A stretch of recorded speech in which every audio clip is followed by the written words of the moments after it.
नमस्ते बच्चों, good morning. S block element finish करने के बाद हम शुरू करते हैं पी ब्लॉक एलिमेंट्स। आपको पता है पीरियोडिक टेबल के अंदर 4 ब्लॉक होते हैं, S, P, D and F. Electron particular उस एलिमेंट में कौन से सबशेल के अंदर एंटर कर रहा है उसके इलेक्ट्रॉनिक कॉन्फ़िगरेशन से पता पड़ेगा। लास्ट वाला इलेक्ट्रॉन उसी पर डिटरमाइन होता है कि वो कौन से ब्लॉक का एलिमेंट है। चैप्टर शुरू करने से पहले हम धन्यवाद दे दें रवि सर, मोहन सर और पुष्कर सर को, जिन्होंने जो भोपाल रीजन के हैं और ये पीपीटीज प्रिपेयर की हैं। आउटलाइंस देख लें। इस चैप्टर में हम इस वाली पीपीटी के अंदर पार्ट 1 के अंदर क्या क्या पढ़ेंगे।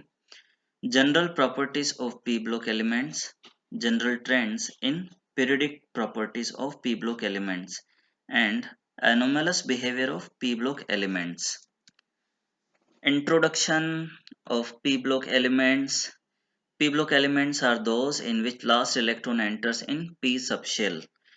General electronic configuration ns2 and np from 1 to 6.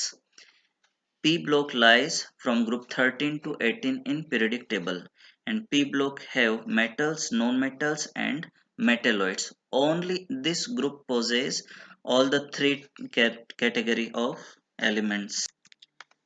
अब हम देखें introduction to P block elements. Periodic table आपके सामने है, थोड़ा सा हम डिस्कस कर लें। आप लोगों को पता होगा कि ये ग्रुप फर्स्ट और सेकंड एस ब्लॉक के मेंबर्स हैं और ग्रुप 13 से लेकर के 18 तक के ये पी ब्लॉक के मेंबर्स हैं।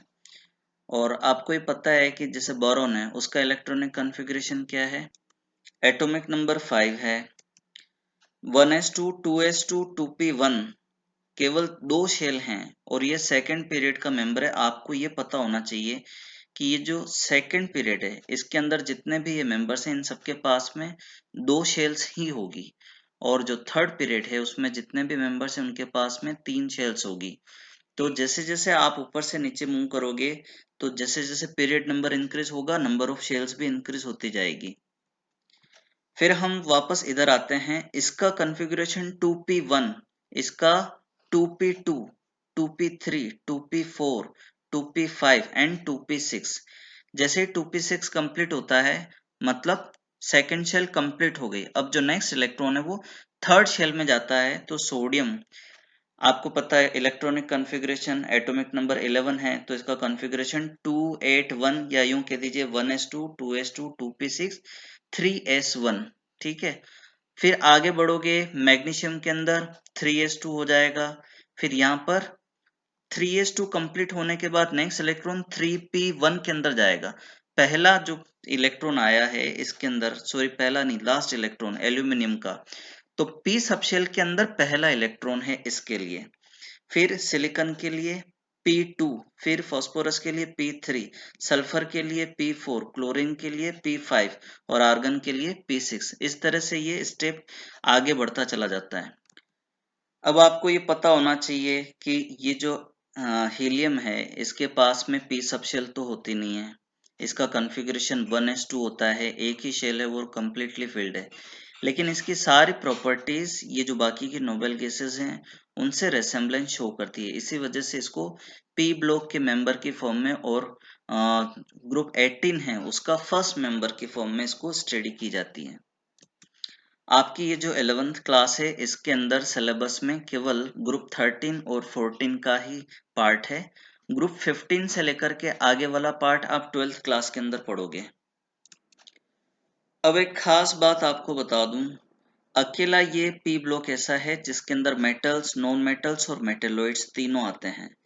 आपको इसके अंदर ये जो सीढ़ी जैसी स्ट्रक्चर दिख रही है, बोरोन है, सिलिकॉन है, जर्मेनियम है, आर्सेनिक है, एंटीमनी है, टेल्यूरियम है और पोलोनियम। ये जो सीढ़ी जैसी स्ट्रक्चर दिख रही है ये मेटेलॉइड्स की है। तो इससे लेफ्ट साइड में आप देखोगे तो ये सारी मेटल्स और ये सारी की सारी मेटल्स हैं इस तरफ, और इससे राइट हैंड साइड में आप मूव करोगे तो ये सारी नॉन मेटल्स हैं। और ग्रुप 18 के सारे मेंबर्स नोबेल गैसेस हैं और इनका आउटर मोस्ट जो electronic configuration outermost shell completely filled है। अब हम देखते हैं general trends in properties of P block elements. ये पी ब्लॉक दिया हुआ है, ग्रुप नंबर 13 से लेकर के और 18 तक। अकेला हीलियम है जो फर्स्ट पीरियड के अंदर है, बाकी सारे रेस्पेक्टिवली सेकंड थर्ड की तरफ हैं। अच्छा, ये ध्यान रखना कि जो पी ब्लॉक है उसमें जो ग्रुप नंबर 13 है, इसके ये members boron, aluminium, gallium, indium और थेलियम। ये Ti लिखा है, ये गलत है, यहाँ थेलियम आएगा। ठीक है, सिंपल वे में आप लोगों को जब ये चैप्टर पढ़ाया था पीरियोडिक टेबल वाला, तो इनके मेंबर्स को कैसे याद रखा जाए उसकी कुछ टेक्निक्स बताई थी। फिर कार्बन, सिलिकॉन, जर्मेनियम, टिन और लेड ग्रुप 14 के मेंबर्स हैं। फिर आगे वाले मेंबर्स आप 12th क्लास के अंदर पढ़ोगे। इनका जो ट्रेंड है उसके अंदर आप लोग देखिए, ऊपर से नीचे मूव करोगे एटॉमिक रेडियाई इंक्रीज होती है इन मेंबर्स के लिए। कहीं कहीं हल्का फुल्का आप लोगों को वेरिएशन देखने को मिलेगा, उसके भी रीजन हम आगे डिस्कस करेंगे। फिर ये वाले जो मेंबर्स हैं हम पहले डिस्कस कर चुके हैं, मेटेलॉइड्स हैं, और इससे लेफ्ट साइड में ये सारे मेटल्स हैं और इसके राइट हैंड साइड में ये सारे नॉन मेटल्स हैं। ऊपर से नीचे मूव करोगे तो आयोनाइजेशन एंथैल्पी साइज इंक्रीज होने की वजह से डिक्रीज होती जाती है, क्योंकि वैलेंस शेल के इलेक्ट्रॉन्स की डिस्टेंस न्यूक्लियस से ज्यादा होती है। ऐसे इलेक्ट्रॉन्स को रिमूव करने के लिए एनर्जी की रिक्वायरमेंट कम होती है, तो इजीली आप रिमूव कर सकते हो। मैं रिपीट कर दूं, जो एलिमेंट जितना इजीली इलेक्ट्रॉन रिमूव कर सकता है उसके अंदर मेटेलिक कैरेक्टर उतना ज्यादा होगा। इसका ऑपोजिट, जो एलिमेंट इलेक्ट्रॉन्स को जितना अट्रैक्ट करता है, या चाहे वो शेयर्ड फॉर्म में हो या कंप्लीटली इलेक्ट्रॉन ट्रांसफर से रिलेटेड हो, उसके अंदर नॉन मेटेलिक कैरेक्टर उतना ज्यादा होगा। आपको पता है oxygen, fluorine, chlorine, bromine, sulphur वगैरह, इनके अंदर जो नॉन मेटेलिक कैरेक्टर है वो इसी वजह से है। इलेक्ट्रोनेगेटिविटी आपको पता होना चाहिए, शेयर्ड इलेक्ट्रॉन्स को अपनी ओर अट्रैक्ट करने की जो टेंडेंसी या नेचर, उसी को हम इलेक्ट्रोनेगेटिविटी बोलते हैं। ऊपर से नीचे की तरफ मूव करोगे तो इलेक्ट्रोनेगेटिविटी डिक्रीज होती जाती है। Electron gain enthalpy general trend, ऊपर से नीचे मूव करते हैं तो साइज इंक्रीज होती है, तो ऐड होने वाला जो इलेक्ट्रॉन है वो डिस्टेंस पर ऐड होता है, तो रिलीज होने वाली एनर्जी का अमाउंट कम होता जाता है। मतलब आप ऊपर से नीचे मूव करोगे तो क्या होगा, रिलीज होने वाली एनर्जी कम होती जा रही है, या हम बोल दें कि नेगेटिव में इलेक्ट्रॉन गेन एंथैल्पी की वैल्यू कम होती जाएगी। एक्सेप्शनल केस आपको पता होना चाहिए, थर्ड चैप्टर में हमने पढ़ा हुआ है, ऑक्सीजन और सल्फर में कंपैरिजन किया था। हम एक्सपेक्ट करते हैं ऑक्सीजन में ज्यादा एनर्जी रिलीज होनी चाहिए, लेकिन कॉम्पैक्ट नेचर और स्मॉल साइज होने की वजह से इंटर इलेक्ट्रॉनिक रिपल्शन होता है, तो इलेक्ट्रॉन एडजस्ट करने के लिए थोड़ी एनर्जी स्पेंड हो जाती है। इसी वजह से जितना हम एक्सपेक्ट करते हैं उतनी एनर्जी रिलीज नहीं होती है।